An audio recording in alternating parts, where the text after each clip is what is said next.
ഗ്യാൻവാപ്പി അത് ശിവൻ്റെ ആസ്ഥാനമാണ്. കാരണം വളരെ നമുക്ക് വേദന തോന്നും. കാരണം ക്ഷേത്രങ്ങളാണ്, ആ ക്ഷേത്രങ്ങളുടെ നടുവിലാണ് ഒരു പള്ളി ഇരിക്കുന്നത്. മുസ്ലിം പള്ളികൾ മുസ്ലിമുകൾക്ക് നിസ്കരിക്കാനുള്ളതാണ്, പക്ഷെ അവിടെ ഹിന്ദുക്കൾക്കും പ്രാർത്ഥിക്കാം എന്നൊരു വിധി കോടതി പ്രഖ്യാപിച്ചു. എന്തുകൊണ്ടായിരിക്കാം കോടതി അങ്ങനെ ഒരു വിധി പുറപ്പെടുവിച്ചത്? പള്ളിയിൽ ഹിന്ദുക്കൾക്ക് എന്താണ് കാര്യം? ഗ്യാൻവാപ്പി പള്ളിയും കാശി വിശ്വനാഥ ക്ഷേത്രവും തമ്മിൽ എന്താണ് ബന്ധം? ഗ്യാൻവാപ്പിയുടെ യഥാർത്ഥ പേര് എന്താണ്? എന്തിനാണ് ഗ്യാൻവാപ്പി പള്ളിയിൽ archaeological survey of India survey നടത്തിയത്? പള്ളിക്ക് അടിയിൽ ശിവക്ഷേത്രം ആയിരുന്നുവോ? ഇനി അവിടെ വേറൊരു ശിവക്ഷേത്രം ഉയരുമോ? കോൺഗ്രസ് സർക്കാർ ഹിന്ദു സമൂഹത്തോട് ചതി ചെയ്തുവെന്ന് ഹിന്ദു സമൂഹം എന്തുകൊണ്ട് വിശ്വസിക്കുന്നു? ഇതിനൊക്കെ ഉത്തരം ലഭിക്കുന്നതിന് മുമ്പ് നമ്മുടെ ചാനൽ ഒന്ന് സബ്സ്ക്രൈബ് ചെയ്യുക. കൂടാതെ ബെല്ലൈക്കൺ അമർത്താൻ മറക്കരുത്. അയോധ്യ വിധിക്ക് ശേഷം രാജ്യം ഏറ്റവും കൂടുതൽ ചർച്ച ചെയ്തതും ചെയ്യപ്പെടുന്നതുമായ ഒരു വിഷയമാണ് ഗ്യാൻവാപ്പി പള്ളി. ഇപ്പോൾ നമ്മുടെ കോടതിയും ഹിന്ദുക്കൾക്ക് പള്ളിയിൽ പോയി പ്രാർത്ഥിക്കാൻ അനുമതി നൽകിയിരിക്കുന്നു. കാശിയിലെ വിശ്വനാഥ ക്ഷേത്രത്തിനും ഗ്യാൻവാപ്പി പള്ളിക്കും ഇടയിൽ ഒരു വേലിക്കെട്ട് മാത്രമാണ് ഉള്ളത്. ഈ രണ്ട് നിർമ്മിതിയും അടുത്തടുത്തായിട്ടാണ് സ്ഥിതി ചെയ്യുന്നത്. കോടതി വിധി എന്തെന്നാൽ ക്ഷേത്ര ദർശനത്തിന് എത്തുന്ന ഭക്തർ പള്ളിയിലും വന്ന് തൊഴുതു പോവട്ടെ എന്നാണ്. ഇത് എന്തുകൊണ്ട് എന്ന് ചോദിച്ചാൽ, ഈ ഗ്യാൻവാപ്പി പള്ളി ഉണ്ടായിരുന്ന സ്ഥലത്ത് കാശി വിശ്വനാഥ ക്ഷേത്രം ഉണ്ടായിരുന്നുവെന്നും അവ വീണ്ടെടുക്കണമെന്ന ഹർജി 1980-90 കാലഘട്ടങ്ങളിൽ ഉയർന്നിരുന്നു. അതുകൂടാതെ 1993 വരെ ഈ പള്ളിയിൽ ഹിന്ദുക്കൾ പ്രാർത്ഥന നടത്തിയിരുന്നു. ആ പള്ളിയുടെ അകത്ത് ജ്യോതിർലിംഗം സ്ഥിതി ചെയ്യുന്നുവെന്നും അതുകൂടാതെ ഗൗരീശങ്കര പ്രതിഷ്ഠ ഉണ്ടെന്നും അതുമായി ബന്ധപ്പെട്ട വിഗ്രഹങ്ങൾ ഉണ്ടായിരുന്നുവെന്നും വിശ്വാസികൾ അവകാശപ്പെടുന്നു. ഇതിനിടയിൽ ആ കാലഘട്ടത്തിൽ, അതായത് 1993 ചെറിയ രീതിയിൽ ആരാധനയെ ചൊല്ലി ഹിന്ദുക്കളും മുസ്ലിങ്ങളും തമ്മിൽ പ്രശ്നം ഉണ്ടാവുകയും അവിടുത്തെ ലോക്കൽ ഗവൺമെന്റ് ക്ഷേത്രത്തിനും പള്ളിക്കും ഇടയിൽ ബാരിക്കേഡ് പണിയുകയും ചെയ്തു. അങ്ങനെ കുറച്ച് വർഷങ്ങൾക്ക് മുമ്പ് 4 സ്ത്രീകൾ തങ്ങൾ കുട്ടിയായിരുന്ന സമയത്ത് ഗ്യാൻവാപ്പി പള്ളിക്കകത്തുണ്ടായിരുന്ന ഗൗരീശങ്കർ വിഗ്രഹത്തെ തൊഴുതിരുന്നുവെന്നും തങ്ങൾക്ക് വീണ്ടും പ്രാർത്ഥിക്കാൻ അനുവാദം വേണമെന്ന ഹർജിയുമായി കോടതിയെ സമീപിച്ചു. കോടതി അവരുടെ വാദം കേൾക്കുകയും അവർക്ക് അനുവാദം കൊടുക്കുകയും ചെയ്തു. എന്നാൽ അതിനു മുമ്പ് കോടതി ആർക്കിയോളജിക്കൽ സർവേ ഓഫ് ഇന്ത്യയോട് സർവേ ചെയ്യാൻ ആവശ്യപ്പെട്ടിരുന്നു. അവിടെ ക്ഷേത്രമുണ്ടോ, ഇവർ പറയുന്ന പോലെ പ്രതിഷ്ഠകൾ ഉണ്ടോ എന്ന് കണ്ടെത്താനായിരുന്നു ആ സർവേ. അങ്ങനെ ആർക്കിയോളജിക്കൽ സർവേ ഓഫ് ഇന്ത്യയുടെ റിപ്പോർട്ട് പ്രകാരമാണ് കോടതി അങ്ങനെ ഒരു വിധി പ്രഖ്യാപിച്ചത്. ആർക്കിയോളജിക്കൽ സർവേ ഓഫ് ഇന്ത്യയുടെ കണ്ടെത്തൽ പ്രകാരം പള്ളിക്ക് മുമ്പ് അവിടെ ഒരു ക്ഷേത്രം ഉണ്ടായിരുന്നു. ആർക്കിയോളജിക്കൽ സർവേ ഓഫ് ഇന്ത്യയുടെ റിപ്പോർട്ട് പ്രകാരം ഗ്യാൻവാപ്പി മസ്ജിദിന്റെ പടിഞ്ഞാറ് ഭാഗത്തെ ചുമർ നേരത്തെ ഉണ്ടായിരുന്ന ക്ഷേത്രത്തിന്റെ ഭാഗമാണ്. ഇത് കല്ലുകൊണ്ട് നിർമ്മിച്ച് അലങ്കരിച്ചതാണ്.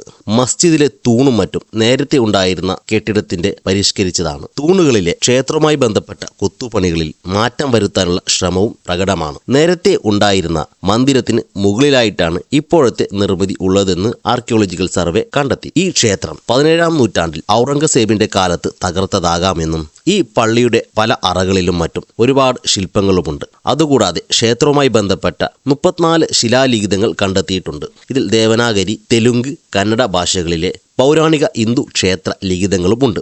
ജനാർദ്ദന, രുദ്ര, ഉമമഹേശ്വര എന്നിങ്ങനെ 3 ആരാധനാമൂർത്തികളുടെ പേരും കണ്ടെത്തി. ഇതൊക്കെയാണ് ആർക്കിയോളജിക്കൽ സർവേ ഓഫ് ഇന്ത്യയുടെ കണ്ടെത്തൽ. ഇതിന്റെ അടിസ്ഥാനത്തിലാണ് കോടതി അങ്ങനൊരു വിധി പ്രഖ്യാപിച്ചത്.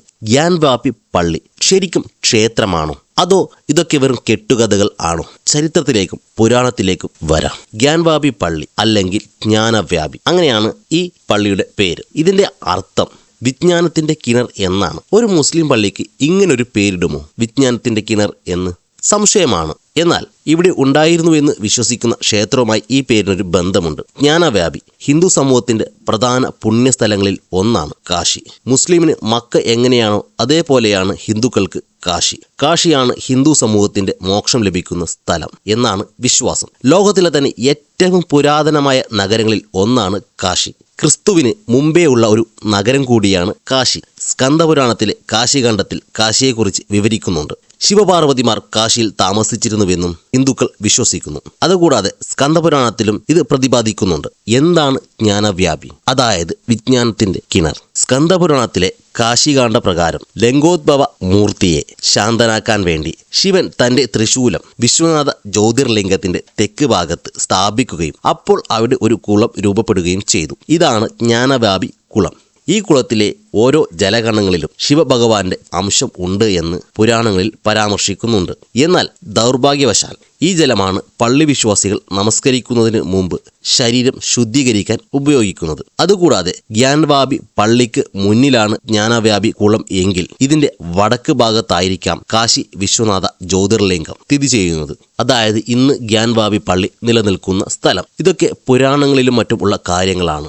എന്നാൽ അവിടെ സന്ദർശിച്ചാൽ ചില കാര്യങ്ങൾ നമുക്ക് നേരിട്ട് മനസ്സിലാവും. പള്ളിക്ക് മുന്നിലായി തന്റെ ഭഗവാനെ നോക്കുന്ന നന്ദിയെ കാണാം. അതുകൂടാതെ കാശിയിലെ ശവശരീരങ്ങൾ ദഹിപ്പിക്കുന്ന മണികർണിക ഘട്ട് ഗ്യാൻവാപി പള്ളിക്ക് അഭിമുഖമായിട്ടാണ് ഉള്ളത്. ഇത് നമുക്ക് അവിടെ ചെന്നാൽ കാണാൻ സാധിക്കും. പരമശിവന്റെ മുന്നിൽ കത്തിക്കുന്ന കർപ്പൂര ജ്യോതി പോലെയാണ് അവിടെ ശവദഹനങ്ങൾ നടക്കുന്നു എന്നാണ് വിശ്വാസം. ഇതൊക്കെ പള്ളി നിലനിൽക്കുന്ന സ്ഥലത്താണ് ജ്യോതിർലിംഗ പ്രതിഷ്ഠ ഉണ്ടായിരുന്നുവെന്ന് സൂചിപ്പിക്കുന്നതിനുള്ള തെളിവുകൾ. അതുകൂടാതെ ഇന്ന് അവിടെ കാണുന്ന ക്ഷേത്രം മണികർണിക ഘട്ട് അതിലേക്ക് അഭിമുഖമായി ചെരിച്ചാണ് പണിതിരിക്കുന്നത്. അപ്പോൾ എങ്ങനെയാണ് ഒരേ മതിൽക്കെട്ടിൽ ക്ഷേത്രവും പള്ളിയും വന്നു എന്ന് ചോദിച്ചാൽ, ഇസ്ലാമിക രാജാക്കന്മാർ വരുന്നതിന് മുമ്പ് ഇവിടെ ക്ഷേത്രം മാത്രമായിരുന്നുവെന്നും 1194 മുഹമ്മദ് ഗോറിയുടെ പടയോട്ടക്കാലത്ത് ഈ ക്ഷേത്രം തകർക്കുകയും പിന്നീട് പുനർനിർമ്മാണം നടക്കുമ്പോൾ കുത്തക്ബുദ്ദീൻ ഐബക്ക് ഈ ക്ഷേത്രം വീണ്ടും തകർക്കുകയും ചെയ്തു. 1494 സിക്കന്ദർ ലോധി ഈ ക്ഷേത്രം തകർക്കുകയും ആ സ്ഥലത്ത് ക്ഷേത്ര നിർമ്മാണം നിരോധിക്കുകയും ചെയ്തു. എന്നാൽ മുഗൾ ചക്രവർത്തിയായ അക്ബറിന്റെ ഭരണത്തിൽ 16-ാം നൂറ്റാണ്ടിൽ ക്ഷേത്രം പുനർനിർമ്മിച്ചു.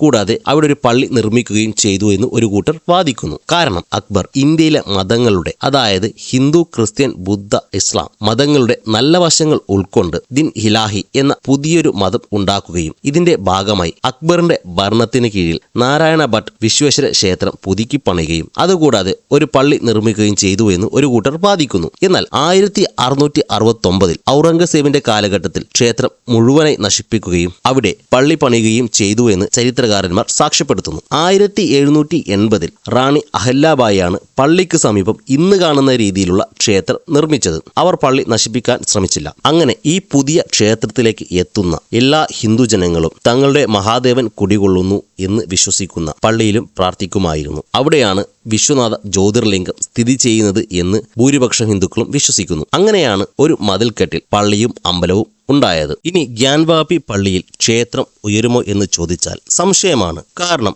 1991 കോൺഗ്രസ് സർക്കാർ പാസാക്കിയ the place of worship act തന്നെയാണ് ഇതിന് കാരണം. ഈ നിയമം കോൺഗ്രസ് തങ്ങളോട് ചെയ്ത ചതിയായിട്ടാണ് ഹിന്ദു സമൂഹം കാണുന്നത്. ഈ നിയമപ്രകാരം 1947 ഓഗസ്റ്റ് 15 ശേഷം എങ്ങനെയാണോ ഒരു ക്ഷേത്രമോ പള്ളിയോ ഉള്ളത് അതുപോലെ തുടരണം എന്നാണ് ഈ ആക്ട് പറയുന്നത്. 1947 മുമ്പ് ഏതെങ്കിലും ക്ഷേത്രമോ പള്ളിയോ ഏതെങ്കിലും മതസമൂഹം കയ്യേറിയിട്ടുണ്ടെങ്കിൽ അവ തിരിച്ചുപിടിക്കാൻ സ്വാതന്ത്ര്യാനന്തരം ആർക്കും സാധിക്കില്ല എന്നാണ് ഈ നിയമം പറയുന്നത്. എന്നാൽ ഈ നിയമത്തിൽ അയോധ്യ ഉൾപ്പെട്ടിരുന്നില്ല. കാരണം അയോധ്യ കത്തി നിൽക്കുന്ന സമയത്തായിരുന്നു ഈ നിയമം പാസാക്കിയത്. അതുകൊണ്ട് തന്നെ അയോധ്യയെ ഈ നിയമത്തിൽ നിന്നും അന്ന് ഒഴിവാക്കിയിരുന്നു. എന്തു തന്നെ ആയാലും ക്ഷേത്രവും പള്ളിയും മതവും ആചാരങ്ങളും ഇവയെല്ലാം മനുഷ്യന്റെ നന്മയ്ക്ക് വേണ്ടിയാണ് ഉണ്ടാക്കിയത് എന്ന ഓർമ്മപ്പെടുത്തലോടുകൂടി ഈ വീഡിയോ അവസാനിപ്പിക്കട്ടെ. ഈ വീഡിയോ ഇഷ്ടപ്പെട്ടെങ്കിൽ നമ്മുടെ ചാനൽ ഒന്ന് സബ്സ്ക്രൈബ് ചെയ്യുക. കൂടാതെ ബെല്ലൈക്കൺ അമർത്താൻ മറക്കരുത്. അതേപോലെ ഇത്തരത്തിലുള്ള വീഡിയോകൾ ഇഷ്ടപ്പെടുന്ന സുഹൃത്തുക്കളോ ഫാമിലി മെമ്പേഴ്സോ ഉണ്ടെങ്കിൽ അവർക്കൊന്ന് ഷെയർ ചെയ്യുക. നന്ദി.